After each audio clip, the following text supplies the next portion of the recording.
அனைத்து இந்திய அண்ணா திராவிட முன்னேற்றக் கழகத்தின் சார்பில் திருவள்ளூர் வடக்கு மாவட்டம்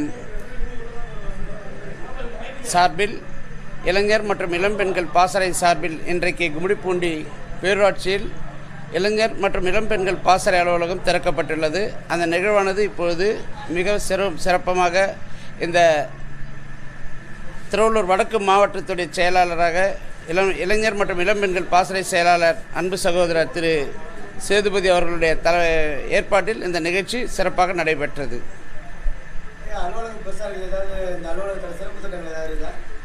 இது இளைஞர் மற்றும் இளைஞர் பாசறை அலுவலகம் என்பதால் இப்பொழுது படிக்கின்ற இளைஞர்களுக்கு ஒரு வழிகாட்டி அலுவலகமாக தான் இந்த அலுவலகம் இருக்கும்.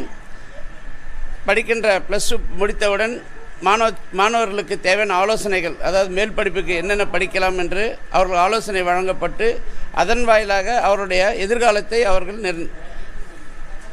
எதிர்காலத்திற்கு இது ஒரு எடுத்துக்காட்டாக இது ஒரு ஆலோசனை அலுவலகமாக இங்கே இருக்கும் அவர்களுடைய மேற்படிப்பிற்காக.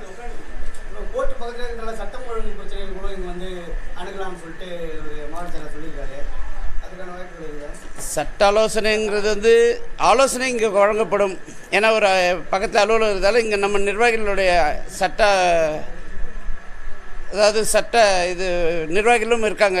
அனைத்து இந்திய அண்ணா திராவிட முன்னேற்ற அவர்கள் வாயிலாக அந்த வருகின்ற அந்த தேவையான ஆலோசனைகள் அவர்களுக்கு வழங்கப்படும். சட்ட ஆலோசனை திமுக ஆட்சியில் பார்த்தீங்கன்னாக்கா சட்டம் ஒழுங்கு பிரச்சனை, அதாவது குற்றச்சம்பவங்கள் மிகுந்த அதிகரிச்சுனே வருது.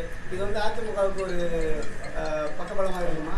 இப்போ நீங்களே பார்க்கலாம், தினந்தோறும் கொள்ளை தந்தியில் பார்த்திங்கன்னா இந்த எப்படி நம்ம தங்கம் வெள்ளி நிலவரத்தை நம்ம பார்க்குறோமோ அது போல் ஒவ்வொரு தினசரி இருக்கின்ற நாளேடுகளில் பார்த்திங்கன்னா நமக்கு கொள்ளை தான் அதிகமாகவே இருக்குது. இன்றைக்கி தான் எங்களுடைய அனைத்து இந்திய அண்ணா திராவிட முன்னேற்ற கழகத்துடைய பொதுச் செயலாளர் மாண்புமிகு அண்ணன் எடப்பாடியார் கூட சொல்லிகிட்டே இருக்கார். ரெகுலர் தொடர்ந்து ஆளுகின்ற திமுகவிற்கு எச்சரிக்கை கொடுத்துட்டே இருக்காரு. சட்டம் ஒழுங்கு சீர்கெட்டிருக்கு, அதை சரி பண்ணுங்க. காவல்துறை ஏவல் துறையாக இருக்குது, அதையும் சுதந்திரமாக விட்டிங்கன்னா கண்டிப்பாக காவல்துறை தன் கடமை செய்தாலே இந்த சட்டம் ஒழுங்கு நிச்சயமாக தடுக்கப்படும் என்று பல முறை பல போராட்டங்கள் மூலமாகவும் பல பொதுக்கூட்டங்கள் வாயிலாகவும் அனைத்து தரப்பு மக்களிடத்திலிருந்து அந்த கோரிக்கை வைக்கப்படுது. இதனால் வரை ஆளுகின்ற திராவிட முன்னேற்ற விடிய அரசு அதற்கான செவி சாய்க்காமல் தன் போக்கில் காவல்துறை தன் கட்டுப்பாட்டில் வைத்துக்கொண்டு சட்டம் ஒழுங்கை சீர்கட்டு கிடைக்கின்ற ஒரு நிலை இன்றைக்கு இருக்குது. அதே போல் போதை கலாச்சாரம் கண்டிப்பாக இன்றைக்கு எல்லா மூளை முடுக்குகள் எல்லாம் இன்றைக்கு போதை பொருள் எளிமையாக கிடைக்கின்றது. மாணவர்களுக்கு கூட இப்போ படிக்கின்ற பள்ளி மாணவர்களுக்கு கூட அந்த போதைப் பொருள் கிடைக்கின்ற வகையில் இன்றைக்கு எளிமையாக கிடைத்து கொண்டிருக்கின்றது.